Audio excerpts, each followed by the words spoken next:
ኢትዮጵያውያን በከፍተኛ የፖለቲካ ማህበራዊና ስነ ልቦናዊ ቀውስ ውስጥ ይገኛሉ። ሰላም ጤና ይስጥልኝ። ዛሬም አወዛጋቢውን ኢትዮሪካ የተመለከቱ መነባንቦች አቀርብላችኋለሁ። አብራችሁ ብትቆዩ ታተርፍም አላችሁ። ሰሞኑን ኡስታዝ ያሲን ኑሩ ያደረጉት ንግግር ደግሞ ከፍተኛ መነጋገሪያ ሆኗል። ለትውልድ ሀገር ፈርሳለች ዳስክን ጣል ብሎ መንገር ማህበራዊ ሳይንስን የስነ ልቦና መርህና የአመራር ጥበብን ካለመረዳት የሚመነጭ እንደሆነ አብክረው ተናገሩ። እርግጥ ነው የተስፋ ስነ ልቦና ማህበረሰብን ከመፈራረስ ይታደጋል። ዊንስተን ቸርችል በ22ኛው የዓለም ጦርነት ወቅት ለብሪታንያ ህዝብ ተስፋ ባይሰጥ ኑሮ ለንደን በጀርመን ቦምብ ስትደበደብ ህዝቡ ይበታተን ነበር ይላል ሄኖክ አለማየሁ። ማርቲን ሉተር ኪንግ አሃቭ ድሪም ህልም አለኝ ባይ ኑሮ የአሜሪካ ጥቁሮች የሲቪል መብት ትግልን ያህል ተስፋ ባላገኘ ነበር። ኡስታዝ ያሲን ይህን ሀሳብ ሲያነሱ ትውልዱ ከድብርትና ከማህበራዊ ተስፋ መቁረጥ እንዲወጣ በማሰብ እንደሆነ ይሰማናል። ይህ ከአንድ አባት የሚጠበቅ ምክር ቢሆን ግን ተስፋን መዘጋት ማለት እውነትን መካድ መሆን የለበትም። ይህ እያሉ ነዶ ሀገር የሞተበት የት ያለቅሳል ሂዶ። አክሱም ላሊበላን በአንድ አለት አጽንቶ አልራመዳለ ሀገር ተለያይቶ። ቴዲ አፍሮ እዚህ ጋር እየተናገረ ያለው ስለ ስነ ልቦና ውድቀት ሳይሆን ስለ ፖለቲካና ማህበራዊ ህልውና ቀውስ ነው። ሀገር ፈርሳለች ሲባል ጂኦግራፊያዊ የሆነው መሬት ተንዶ አለቀ ማለት አይደለም። ይልቁንም ሀገርን ሀገር የሚያሰኛት የሞራል፣ የህግ፣ የፍትህና የጋራ ደህንነት ምሰሶዎች ተናግተዋል ማለት ነው። ኡስታዝ ያሲን ሀገር አልፈረሰችም ሲሉን፣ እውነታው ግን ዜጎች በገዛ ሀገራቸው ከአንድ ክልል ወደ ሌላ ክልል መንቀሳቀስ ያልቻሉበት፣ ማንነትን መሰረት ያደረጉ ግድያዎችና መፈናቀሎች የተንሰራፉበት፣ በሺዎች የሚቆጠሩ በሚሊዮኖች የሚቆጠሩ እናቶችና ህፃናት በየሜዳው የረገፉበት ዘመን ላይ መሆናችን መዘንጋት የለበትም። ቴዲ አፍሮ ባሳደገኝ ቀዬ ባደግኩበት መንደር ባይተዋር ሰው ሁኜ እንደሌለው ሀገር ሲል በኦሮሚያም በትግራይም በአማራም በአዲስ አበባም በሁሉም ቦታ ያለውን የመገለል ስነልቦና ለመግለጽ ነው። ይህን እውነታ ሀገር ደህና ነኝ ማለት የታመመን ሰው ምንም አልኮንክም ተነስ ስራ ሂድ እንደማለት ነው።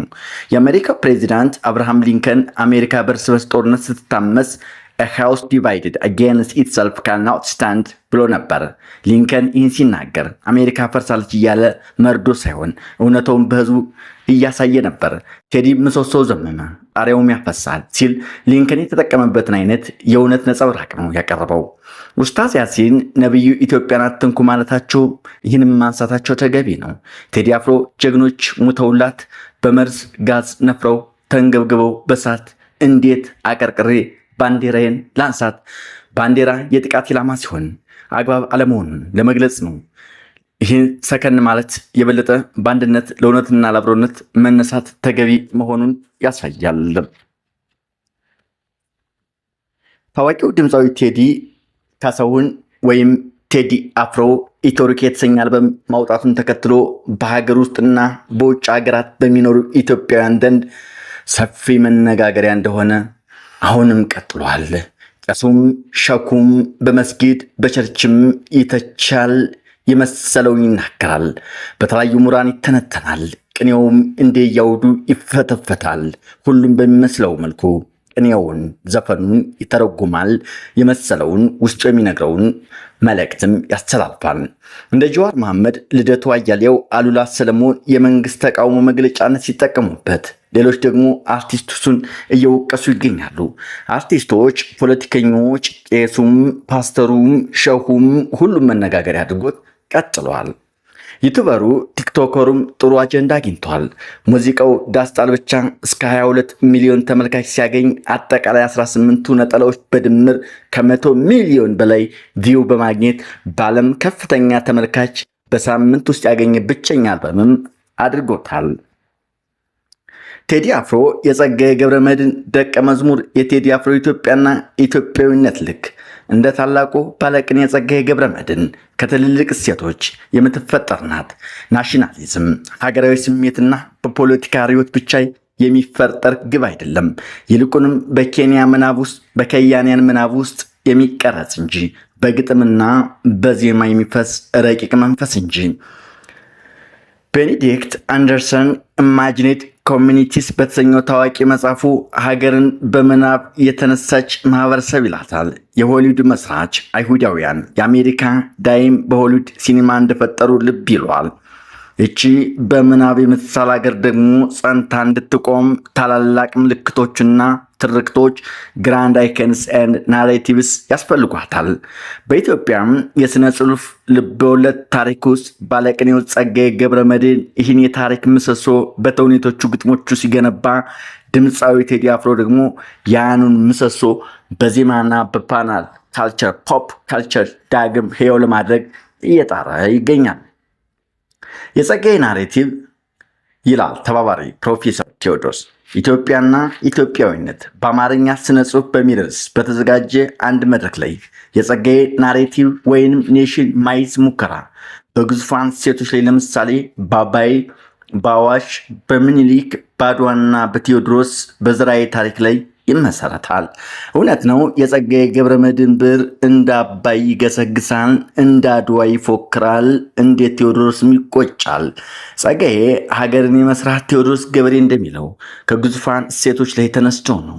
የእሱ ኢትዮጵያዊነት በከፍታ አለት ላይ የታነጸ የማይናወጥና ጥንታዊ ግርማ ያለው ነው። ዛሬ ላይ ቆመን የቴዲ አፍሮን ስራዎች ስንመረምር የምናገኘው እውነትም ከዚህ ራቅ አይሆንም።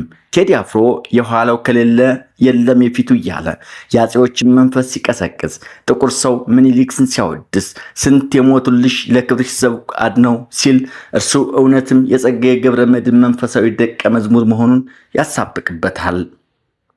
ጸጋዬ ገብረመድኅን የኢትዮጵያን ናሽናሊዝም የገለጸበት መንገድ እንዳንድ የታሪክ ጠጋኝና እንዳንድ የማንነት መሐንዲስ የሚታይ ነው።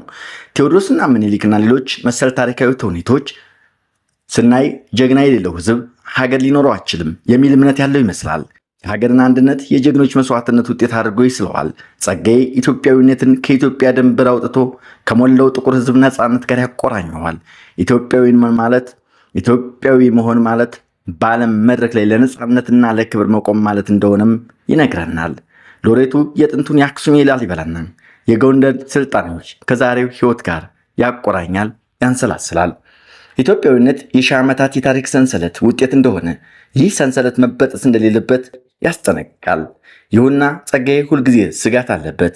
ትውልዱ ታሪኩን ከረሳ፣ አባቶቹ የገነቡትን አገር ክብር ካላወቀ ሀገሪቱ እንደምትፈርስ ያስጠነቅቃል። በዋ ያች አድዋ ግጥሙ ዋ የሚለው ቃል ትውልዱ ከታሪኩ ጋር እንዲታረቅ የሚቀርብ ጥሪ ነው። ልክ እንደ ጸጋዬ ቴዲም ናሽናሊዝምን የሚነካው በታላቅ መሪዎች ታሪክ ላይ ተንተርሶ ነው። እነዚህን ግዙፋን ሰዎች እንደ ተምሳሌት ሲምቦልስ በመጠቀም የትውልድን የኩራት ስሜት ይቀሰቅሳል። ቴዎድሮስ ገብሬ እንደሚለው ከ1950ዎቹ 60ዎቹ ጀምሮ የኢትዮጵያ ናሽናሊዝም ታውኳል። ነባሩ ትርክት ሲፈርስ በምትኩ አዲስና ሁሉንም የሚያቃፍ እሴት አልተገነባም።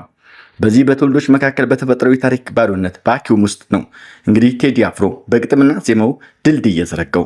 ቴዲ አፍሮ የድሮ ስርዓት ናፋቂ ወይም ሙት አምላኪ በሚል የሚፈርጁት ወገኖች የጥበብን ጥልቀት የሳቱ ይመስላል። የቴዲ ትኩረት ያለፈውን የፖለቲካ ስርዓት መልሶ ማምጣት ሳይሆን ያ ስርዓት ተሸክሞት የነበረውን ዛሬ ላይ የጠፋውን ኢትዮጵያዊ ግርማና ግራንድ ናሬቲቭ ታላቅ ትርክት መፈለግ ነው። ቴዲ ለዘውዱ ሳይሆን ለሀገራዊ ምሰሶ ነው። ሀገርን ጽኑ ምሰሶ ላይ እንድትመሰረት ጸጋዬ ምኒልክን ወይም ቴዎድሮስን ሲያነሳ የታሪክ ሰነድ ያነብል እንዳልሆነ ሁሉ ቴዲም እነዚህ ምልክቶች አይከንስ የሚጠቀመው በዛሬው መቃወስ ውስጥ ለሚገኘው ትውልድ የማንነት መጠጊያ ለመስጠት ነው። ጉዳዩ ናፍቆት ብቻ ሳይሆን የተናቀውና የተረሳውን ክብር ዳግም የማግኘት ጥረት ነው። የጸጋዬ ስራዎች የሚደርሱት ለተወሰነው ህዝብ ነበረ። ቴዲ ግን በዚህ የዲጂታል ዘመን ስለተፈጠረ ለሁሉም ዓለም አዳርሶታል።